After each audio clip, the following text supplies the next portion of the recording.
மா நேச்சுரல்ஸ் வழங்கும் mister perfect மென் wellness.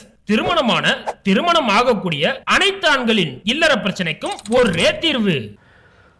வணக்கம். ஒரு மாநிலத்தில் கூட பாஜக ஆட்சியை இழந்திருக்கிறது. அந்த மாநிலத்தினுடைய பாஜக கூட்டணி கட்சியை சார்ந்த முதல்வர் ராஜினாமா செய்திருக்கிறார்.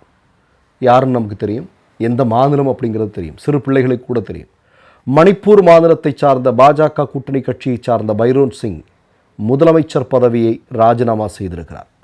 ஆர்எஸ்எஸ் சங்கபரிவார கும்பல் மணிப்பூர் அப்படிங்கிற மாநிலத்தில் என்ன செய்யணும்னு துடித்தார்களோ அதை செய்வனே செய்திருக்கிறார்கள். அதனால தான் அவர்கள் நினைத்தது நடந்து முடியும் வரை மோடி அந்த மாநிலத்தில் என்ன நடந்தாலும் அது குறித்து ஒரு வார்த்தை கூட பேசக்கூடாது அப்படிங்கிறத அவர் நிரூபித்து கொண்டே இருக்கிறார். ஆர்எஸ்எஸ் போட்ட கட்டளை, சங்கபரிவார கும்பல் போட்ட கட்டளைக்கு இன்றைக்கு யார் யாரெல்லாம் உடன்பட்டு கொண்டிருக்கிறார்கள் என்பதுக்கு மணிப்பூர் வாழும் சாட்சியாக இருக்கிறது.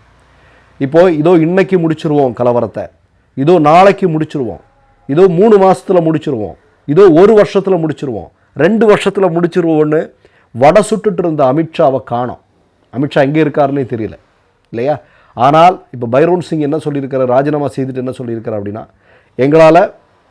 என்னால் இந்த மாநிலத்தில் மீண்டும் அமைதியை கொண்டு வர முடியும் அப்படின்னு நினச்சேன், ஆனால் என்னால் முடியலை. இதோ சமீபத்தில் கூட அது தொடர்ந்து நடந்து கொண்டே இருக்கிறது. என்னால் தொடர முடியலை, தொடர நான் விரும்பலை, அதனால் நான் என்னுடைய முதலமைச்சர் பதவியை ராஜினாமா செய்கிறேன் அப்படின்னு பைரோன் சிங் சொல்லியிருக்கிறார். இதுக்கு பின்னாடி பைரோன் சிங்கினுடைய அரசியலும் இருக்கிறது. ஏன்னா ஒரு தந்திரமான அரசியல் இருக்குது. என்ன அப்படின்னா,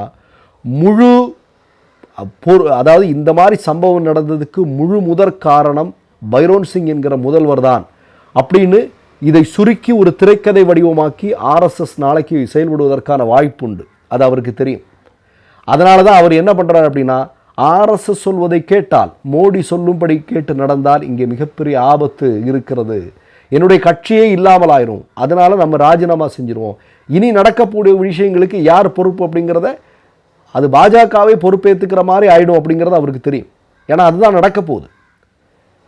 நீங்கள் பார்த்தீங்க அப்படின்னா, ஒரு மாநிலத்தில் பாஜக கூட்டணி அரசு இருக்கிறது. அந்த மாநிலத்தில் கொத்து கொத்தாக மக்கள் கொல்லப்படுகிறார்கள், அவருடைய வாழ்விடங்கள் இடிக்கப்படுகிறது, தேவாலயங்கள் இல்லாமலாக்கப்படுகிறது. அந்த மண்ணில் வாழ முடியாமல் பல்லாயிரக்கணக்கான மக்கள் 1 வருடமாக வெளியில் வாழ்ந்து கொண்டிருக்கிறார்கள். உணவு இல்லை, பள்ளிக்கூடம் பிள்ளைகளுக்கு போக முடியல, மருந்து கிடையாது, ஒன்றுமே கிடையாது. இதுதான் மோடி பாஜக ஆட்சியினுடைய லட்சணம். இப்போ இந்த நேரத்தில் நாங்கள் இதோ எல்லாம் சரியாயிரும் அப்படின்னு வடை சுட்டுட்டு இருந்தாங்க. எதையுமே சரி செய்ய விருப்பம் இல்லை இவர்களுக்கு. ஏன்னா அங்கே இவர்கள் விரும்புவது வேறு. என்னது? மணிப்பூரில் இருக்கக்கூடிய மலைகளில் இருக்கக்கூடிய வளங்களை முழுவதுமாக பெரும் முதலாளிகளுக்கு தாரை வார்ப்பது என்பதுதான் பாஜகவினுடைய நோக்கம். அதற்கு இடையூறாக இருப்பது அந்த மலையில் வாழக்கூடிய கூக்கி இனத்தை சார்ந்த பழங்குடி மக்கள்.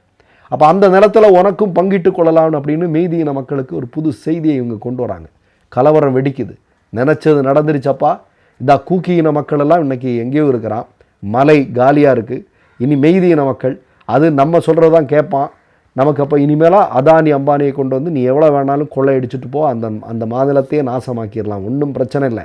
இதுதான் சங்கபரிவாரங்களுடைய திட்டம்.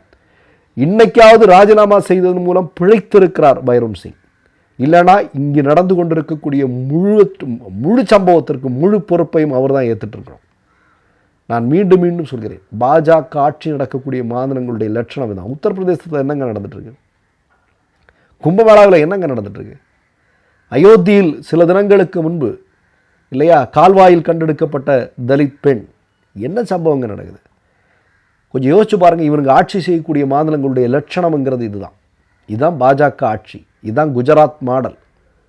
மற்றொரு நிகழ்வில் சந்திப்போம். நன்றி, வணக்கம். மை நேம் இஸ் ரெட் சேனலை சப்ஸ்கிரைப் பண்ணிக்கோங்க. அதுக்கப்புறமா பக்கத்தில் இருக்கிற ஜாயின் பட்டனை கிளிக் பண்ணீங்கன்னா ஒரு நியூ பேஜ் ஒன்று ஓப்பன் ஆகும். அதுலேயும் ஜாயின் பட்டனே கிளிக் பண்ணிக்கோங்க. அதில் பார்த்தீங்கன்னா credit R debit card options இருக்கு. இதில் உங்களுக்கு விசா, மாஸ்டர் கார்டு, ரிப்பே அப்படின்னு 3 ஆப்ஷன்ஸ் கொடுத்துருக்காங்க. அதில் நீங்கள் எந்த கார்டு சூஸ் பண்ணுறீங்களோ அந்த கார்டோட நம்பர் என்டர் பண்ணிக்கோங்க. அப்புறமா கார்டோட வேலிடிட்டி மந்த் அண்ட் இயரை டைப் பண்ணிக்கோங்க. அடுத்தபடியாக உங்கள் கார்டோட பின்னால் சிவிசி கோடுன்னு சொல்லிட்டு 3 நம்பர்ஸ் கொடுத்துருப்பாங்க. அந்த நம்பரை இதில் என்டர் பண்ணிக்கோங்க. அப்புறமா அட்ரஸ் அண்ட் இன்ஃபர்மேஷன் என்டர் பண்ணிட்டு பைங்கிற பட்டனை கிளிக் பண்ணிக்கோங்க. ஒருவேளை உங்க கார்டு நம்பர் இன்வாலிட்னு காமிச்சிச்சுன்னா உங்க கார்டுல இன்டர்நேஷனல் யூசேஜை எனேபிள் பண்ணுங்க.